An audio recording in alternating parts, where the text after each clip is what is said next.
Just like Michelangelo into the blue on heavenly wings. Cargo ham bones gon' take off, no smoke, no mirror, no strings. I can't take off these dark shades. I can only say how it's too beautiful. Our town on TV. Our town, there's you and me. Upside down, hanging out of an airplane.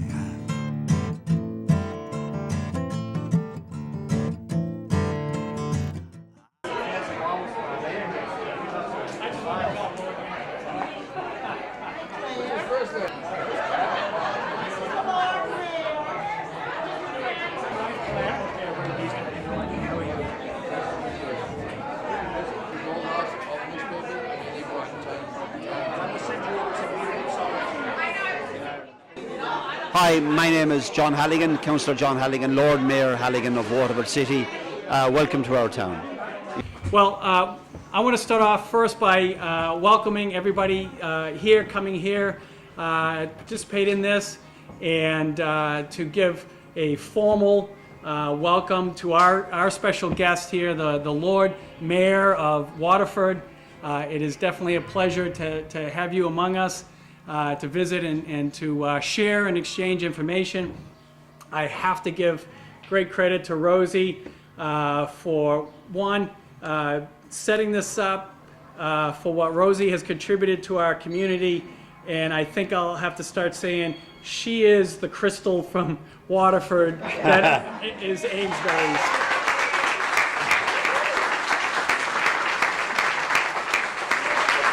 So what I want to do is welcome our special guest, allow to say a few words, and then I think we have a few gifts to exchange, and then we'll let it go back to a informal greeting. So, Lord Mayor, it's a pleasure to have you here in Amesbury. Thank you very much. Thank you, Mayor Kaiser.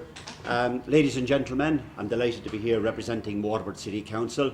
Distinguished guests, thank you for coming. Fire Department, Police Department, thank you for your lovely tours. I had a very serious problem coming through the airport when I presented this at Customs. Even though I had a letter from the Irish government, I'll have an extraordinary serious problem going back if you see the piece of steel that the Fire Department have insisted that I bring back. And coincidentally, it's called the Halligan, what? Halligan Bar. The Halligan Bar, yes. And it's about that size. So if my plan when I was to get back to Waterford was to make sure that Amesbury was put on the map, but you might not like to read the papers if you find that I've been stopped at the airport with a Halligan Bar, which could very well happen. But anyway, can I thank you all for your kind invitation. I just want to say that we were speaking about Waterford Glass there. Waterford Glass actually closed in Waterford and is reopening, but it really doesn't need to reopen because Rosie has so much Waterford Glass in her house that she could open a little factory there and start to sell it. But can I say first of all that I represent Waterford City. It's in the southeast of Ireland. It's probably the fourth major city. It's called the Gateway City of Ireland. It has a population of 80,000. It has a historic culture attached to it. It's one of the oldest cities in Europe. When the Vikings left Norway and Sweden to do their dastardly deeds across Europe, the very first place they came to was Waterford. So Waterford is founded on Viking tradition. The Vikings were then displaced by the Normans, who were British. And my partner is British, so I can't say very much about the British. They then threw the Vikings out and they took control of our country. So we have a heritage. It's a huge historical heritage that goes back to Norway, Sweden, and then from Britain. And fortunately, what we have done is that we've transported this heritage all over the world.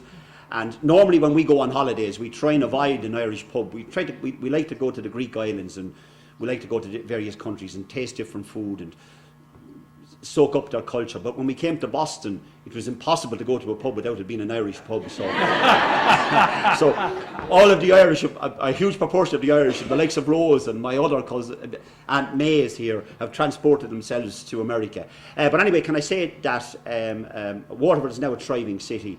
The Waterford Glass Factory, you know, it's synonymous. It's an iconic company, if you like, throughout the world, is rebuilding right across from where I have my office in the Waterford City Council. And we're building what we call the Viking Triangle. And it will cost huge money.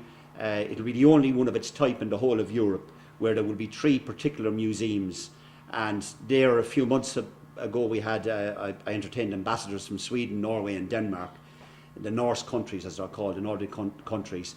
And it will be a sight to see, Waterford. It will be recognised in Europe and the world as a wonderful city. I, of course, will be inviting the Mayor to come to Waterford as soon as he can come. You're more than welcome. And anyone else that can come to Waterford, come now. I can't invite you all, because if I go back and say I've invited you all, I'll be thrown out of office because my budget will be broke, but we will certainly manage. We'll certainly manage to bring the Mayor over. I particularly want to thank the police department and the fire service for your wonderful tour. And we got a lovely tour of Amesbury today, and delighted to be there. And you might not know this now, but Amesbury is firmly on the map in Ireland, and I'll tell you why. When Rose came to Waterford to talk about her neighbour's table, she gave interviews, more interviews than I've given. To everyone she could meet, she spoke about the neighbour's table, and she speaks very highly. She's a great ambassador for your city, for your town, I have to tell you this, and a great ambassador for the fire service and the police service here in Amesbury. She gave an interview on a radio station called WLR. It has a listenership of over 200,000, and they gave her prime time, a prime time interview on that, which lasted for nearly 20 minutes. So you rarely get that on the station. So almost everybody now knows about Amesbury, and they know about the police department, and they know about the fire service. And also she gave an interview to the 2 local papers. One is a distribution of 85,000, the other one is 45,000. So if you might think that you're hidden between Boston or wherever, but you're not. All of Waterford, which is the 3rd major city in Ireland, know about Amesbury. And what they know about it is they know about how the fire service and the police service interact with the community and help those that are less well off in our society. And I'm not going to go into what's right or what's wrong about economies at present. We have the same problem in Waterford. We have huge unemployment, and we have a huge downturn in the economy. And I think Martin Luther King once said that the greatest pertinent question that we all must ask ourselves is, what can we do for each other? And without people like Rose and individuals like yourself that work in the neighbours' table, where would people be? We have similar people in Waterford, in the St. Vincent de Paul and other organisations that step up to the plate and are not insular and want to help people that are less well off than ourselves. An example was given to me. We had a mayor's ball that we arranged for the St. Vincent de Paul charity in Waterford some months back, and we made 60,000 in one night. But the head of the St. Vincent de Paul was telling me that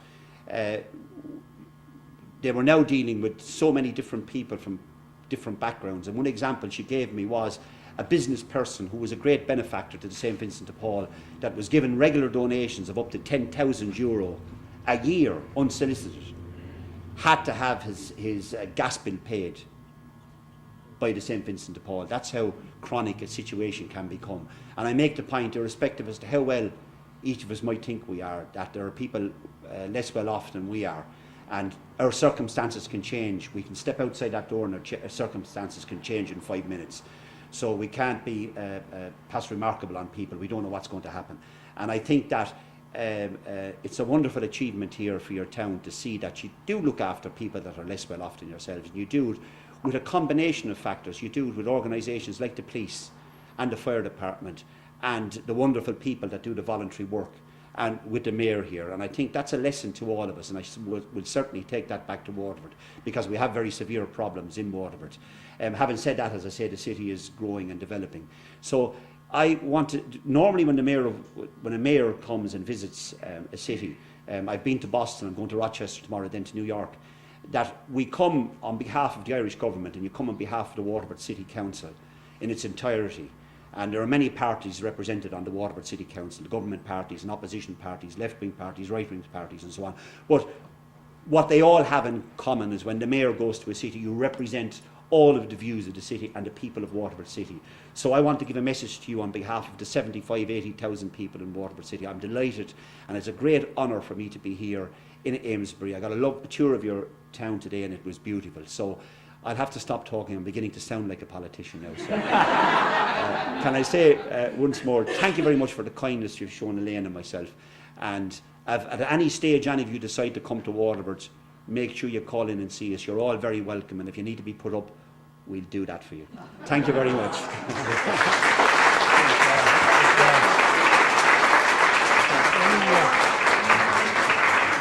So I also, well, first I want to do a few recognitions of fellow elected officials in the room to make sure you've had introductions. We have Bob Lavoie back there. He is the council president of the municipal council. We have Ann Ferguson over here, which I know you've met and spoke with. Bob Gilday, still way back there on the council. Steve Dunford on the council, and next to him, Alan Neal, member of the council. Any other councilors here? Did I get everybody? Okay, so that's our council, who I think would be very happy to fund my trip to Ireland. We're going to have discussions over the next month as to some of the other items in the budget, but that one will probably be protected. Yeah, and also I'm pleased to have my wife here, Claire Clellis, and my son Thatcher joining this. As Lynn and I discussed, for the First Lady, the title that we bestow, and I know you've had lots of communications from Kendra Amaral, my chief of staff. So, and I know there's many other staff that you've had a chance to meet. So I'll do those. We'll do those introductions individually if you haven't already. But as part of having you here, we'd like to give our token of appreciation for your visit with a small gift. Not as much metal as maybe the fire department. This one will be easier to get through customs. But in Amesbury, we have our own crafters, the Old Newbury Crafters. It's one of the oldest, silversmiths that still making products by hand in America. Now, this wasn't made by hand, a bowl like this, but they do a lot. I've seen a lot of silverware and things of that sort that they do. So as a gift and engraved on this, we have written, presented to the Honourable John Halligan, Mayor, Waterford City, Ireland, by the Honourable Thatcher Keys of the Third. I'm going to work on the Lord Honourable part. You'll be filing that with the council soon. Mayor Amesbury, Massachusetts, May 23rd, 2010. So thank you very much. Present this to you as our... Thank you all very much. If you want to take a picture, go before we get fingerprints all over it.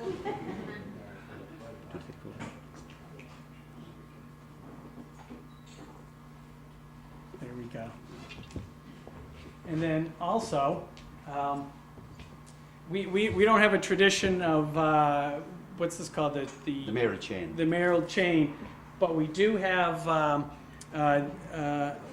the mayor's pen, and I know I've looked at your history in which Waterford. I've looked at the list of all the mayors going back. There's hundreds and hundreds of mayors. It goes right back to the 1500s, 1600s. The 1500s, a long list. In Amesbury, I am the third mayor. So our traditions are new. We're establishing them. So the first mayor of Amesbury, Nick Costello, we sometimes refer to him as the George Washington of Amesbury. That makes me the Thomas Jefferson of Amesbury. But we have an official pen, which is the seal of the city known as the town of Amesbury. That's our official name.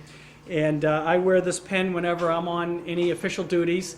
Kendra has hers, and I know the councilors have theirs.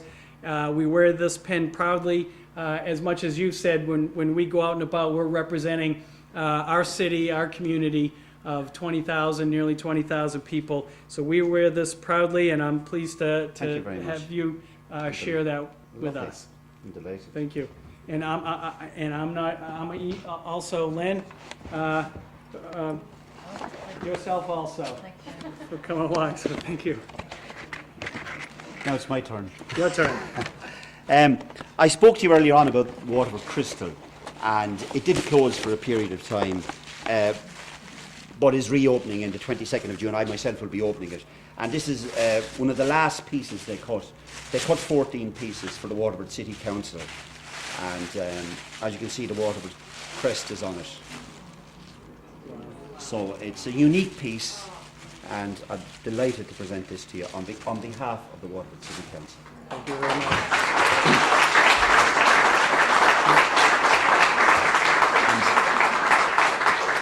Very recently we opened a new bridge, Cavan.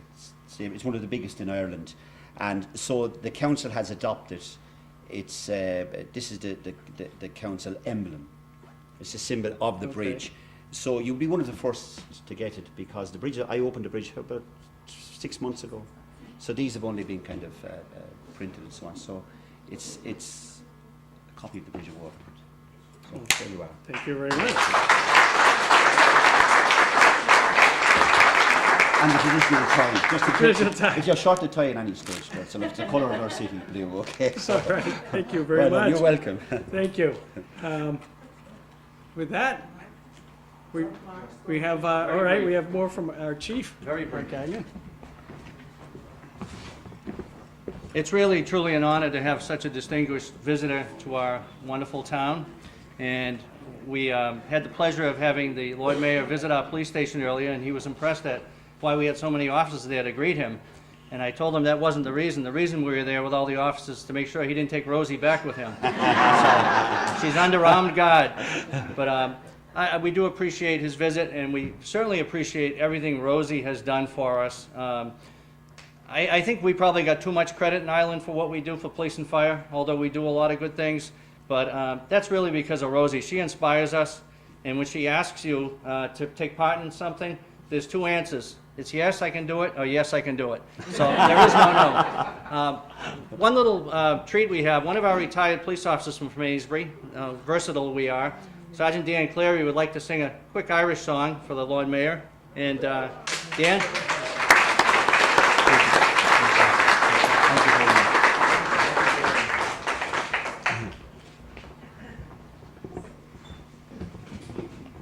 My wife was surprised when I went to see Chief Gagnon, Lieutenant Lett, and I told her about the visit. And I said, honey, they're putting me back to work. Undercover. Undercover, yeah. But Lord Mayor, this is for you and for everyone else who I'm sure has a little bit of Irish in all their hearts today. This was done by a fellow by the name of Phil Regan back in the 1950s. He's actually a retired police officer from New York. And it went something like this. Sure, a little bit of heaven fell from out the sky one day, and it nestled in the ocean in a spot so far away.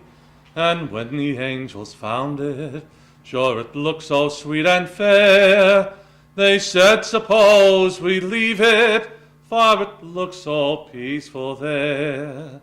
So they sprinkled it with stardust, just to see the shamrocks grow. 'Tis the only place you'll find them, oh, no matter where you go. And they dotted it with silver, just to make its lake so grand. And when they had it finished, sure they called it Ireland.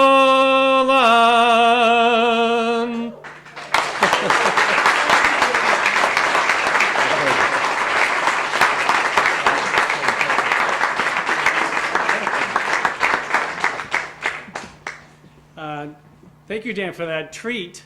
And we actually have another treat to offer. You know, one of the great assets that we have in Amesbury is Cider Hill Farm. A beautiful looking farm, but one, and the trend, as I understand it, of going away from the big agricultural systems to growing your food locally and purchasing it locally, and there is definitely a difference in quality in that. And we have a couple here, Karen and Glenn Cook. Come on and step forward. Don't be shy. I know Karen can get a little shy on us, but they're a great asset, and they brought along a treat to share with you. And if there is any possibility of doing a drive-by, we'd love to have you see it. But Karen, I'll allow you to do the honors of what you have brought for Mayor Halligan. We wanted to give you a little taste of Amesbury, and people will tackle you for the cider donuts. There's some cider donuts here, and we made our own jams and jellies and apple butter from our products. We grow apples and peaches, nectarines, plums, and fruits and vegetables. And Rosie is an angel to our community. We love this woman and the hard work that she's done. And I know she's passed the torch on to the other lovely woman behind her that I just met today that we'll be working with this year. So we want to welcome you to Amesbury and give you a little taste of Amesbury. Thank you very much.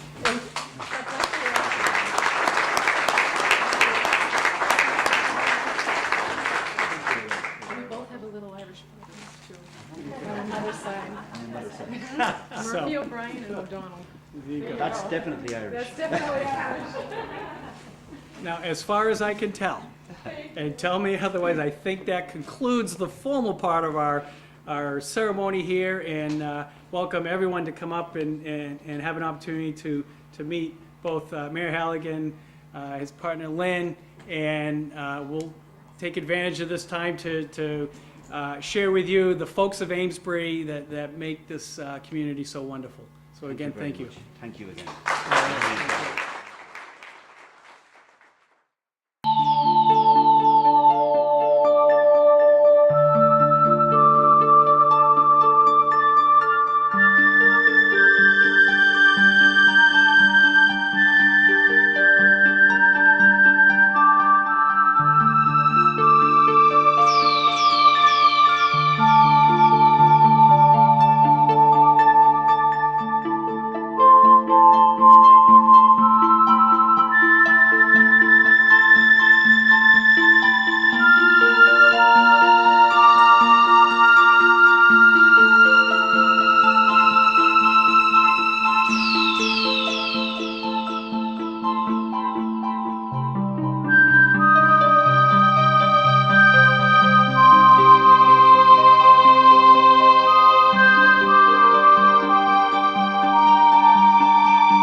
I just want to thank you for coming to our town. I hope you enjoyed it.